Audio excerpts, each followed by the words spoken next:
People nowadays often say, sometimes in a sad way, other times more aggressively and cynically, that life just has no meaning.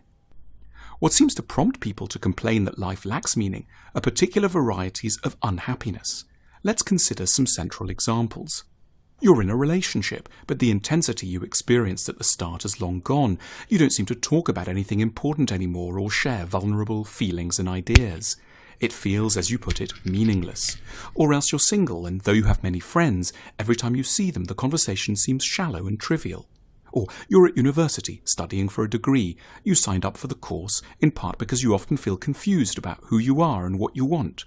You thought that reading books and going to lectures would shine a light on things, but the topics are dull and disconnected from your confusion. You complain that it feels meaningless.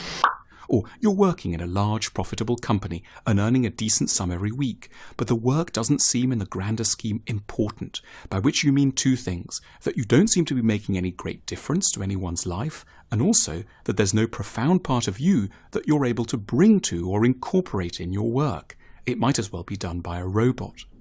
From these strands, we can start to extrapolate a theory of meaning. Meaning is to be found in three activities in particular: communication, understanding, and service. Let's look at communication first.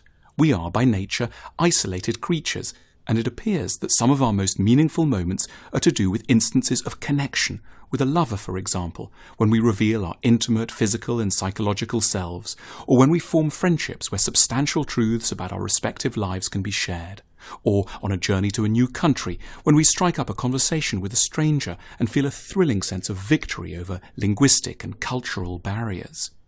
Then there's the meaning that emerges via understanding. This is about the pleasure that can be felt whenever we correct confusion and puzzlement about ourselves or the world. We might be scientific researchers or economists, poets or patients in psychotherapy. The pleasure of our activities stems from a common ability to map and make sense of what was once painfully unfamiliar and strange. Thirdly, there's service. One of the most meaningful things we can do is to serve other people, to try to improve their lives, either by alleviating sources of suffering or else by generating new sources of pleasure. That includes medical professionals, but also people who bake cakes, write songs, or dance for a living.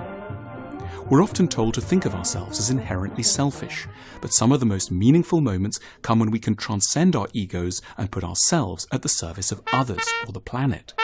One should add that in order for service to feel meaningful, it has to be in sync with our own native, sincere interests. It's a case of knowing enough about ourselves to find our particular path to service. Armed with such ideas, we can move towards defining nothing less than the meaning of life.